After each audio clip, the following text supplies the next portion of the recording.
to Accessible Art History, the podcast, Season 11. As mentioned in the trailer, this season will focus solely on women artists.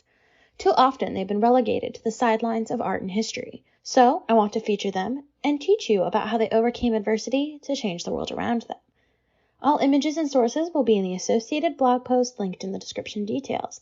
Make sure to follow at accessible.art.history on Instagram for all updates.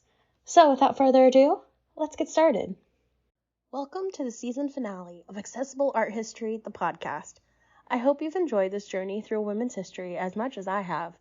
I'm so thankful to Bridget Quinn and her inspiring book, which is linked in the show notes, for allowing me to learn about all the amazing women artists that have been obscured by history. For this last episode, I'm going to cover the life and works of Lee Krasner. Often relegated to the sidelines as Jackson Pollock's wife, Krasner was a pioneer of abstract expressionism. Her work represents a new age for art as she sought to combine the new ideas of the 20th century with the chaos of the modern age. So to learn more about Krasner and her amazing life and career, keep on listening.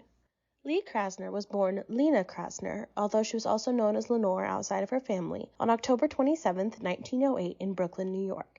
Her parents were Chain, also known as Anna, and Joseph, who were Ukrainian Jewish immigrants who came to the United States to escape the dangers of anti-Semitism and the Russo-Japanese War. Krasner was the fourth of 5 children. From her own accounts, Krasner stated that she always wanted to be an artist. Determined to make a name for herself in the competitive art world, she sought enrollment at Washington Irving High School. It was the only public high school in New York that offered girls a chance to major in art. Krasner was accepted on her second try and commuted 2 hours each day to receive the education. After graduation, she also attended the Women's Art School of the Cooper Union and received a certificate to teach art. In addition, Krasner took classes at the National Academy of Design. Her family wasn't particularly supportive. Although they didn't prohibit her from studying art, they didn't encourage her either. However, one major event would cause a fracture in the Krasner family. In 1928, Rose, Lee's older sister, passed away. As tradition dictated, Lee was to marry her widower. She refused, and so the younger sister Ruth had to do it. This would go on to cause a lot of friction within the family. In 1929, the Museum of Modern Art opened in New York City. This would radically affect Krasner and her art. She began studying modern art in earnest and began to work under Hans Hofmann.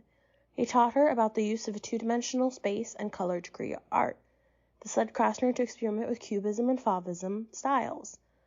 Hofmann was a harsh teacher, though. The only compliment he gave her was on a single work saying, quote, "This is so good, you would never know it was done by a woman," end quote.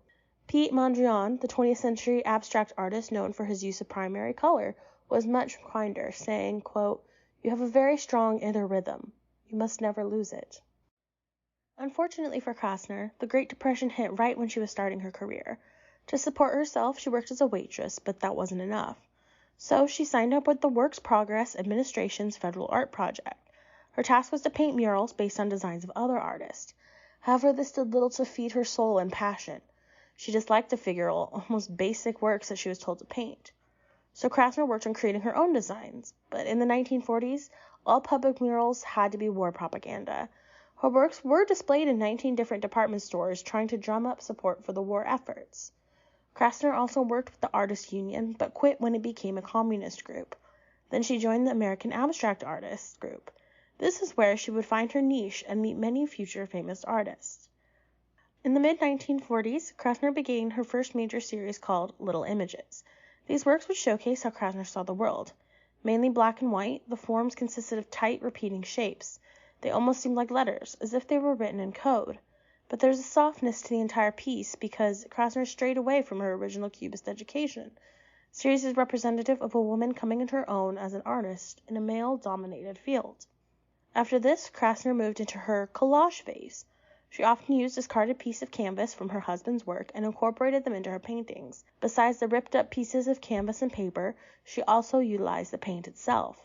Sometimes she squeezed it directly from the tube, other times she would scrape it off, then reapply in a new pattern. Krasner would continue to experiment with color and texture and line throughout her career. Each new decade brought new ideas on what art could be. Interestingly, she often signed her name as only L.K. This, coupled with the fact that she changed her name to the more gender-neutral Lee, leads art historians to believe she sought to level the playing field that, even in the 20th century, was stacked up against her. In 1965, Krasner had her first solo show at the Whitechapel Gallery in London. 10 years later, one was held at the Whitney Museum of American Art. Finally, just a few months after her death in 1984, a retrospective of her life and works was held at her beloved Museum of Modern Art. According to her catalogue raisonné, published in 1995, Krasner created 599 works over her lifetime. Next, we're going to discuss Krasner's relationship with her famous husband, Jackson Pollock. But first, let's take a quick break.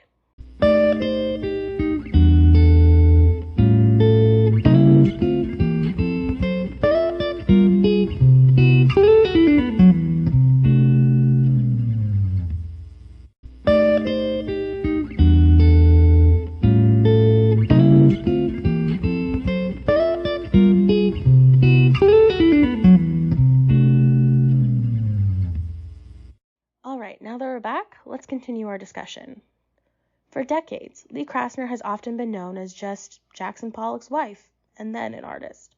She actually saw his works before she met him, stating that, "When I saw his paintings, I almost died. They bowled me over. Then I met him, and that was it." End quote. She truly believed that he was an artistic genius, and the two would influence each other's styles over the course of their 9-year marriage. They were married in 1945 in a small church with only 2 witnesses. When they both exhibited in a show called Artist, Man and Wife in 1949, an art news reviewer stated, quote, "There is a tendency among some of these wives to tidy up their husband's styles. Lee Krasner, Mrs. Jackson Pollock, takes her husband's paints and enamels and changes his unrestrained sweeping lines into neat little squares and triangles." End quote. Pollock suffered from severe alcoholism that caused friction in their relationship.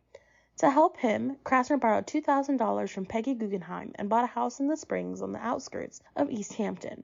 She hoped getting him away from the chaos and temptations of the city would help his health, his art, and their marriage. Pollock set up a studio in the barn while Krasner took one of the upstairs bedrooms as her workspace. While they weren't painting, the pair enjoyed a quiet country life of baking, fishing, and working on their home. In 1956, Pollock's alcoholism had gotten out of control. The year before, he had broken his ankle in a drunken wrestling match, and that had started his downward spiral. The pair's marriage was further strained due to the fact that he was having an affair with a fellow artist named Ruth Kliegman. Krasner went to Europe to visit some friends and gain clarity on the situation. While she was there, Pollock crashed his car, killing himself and a passenger. Today, thanks to a rise in interest in female artists, Krasner is remembered as a brilliant innovator at a time when the meaning of art was constantly shifting. She is one of only 4 women to receive a retrospective at the Museum of Modern Art.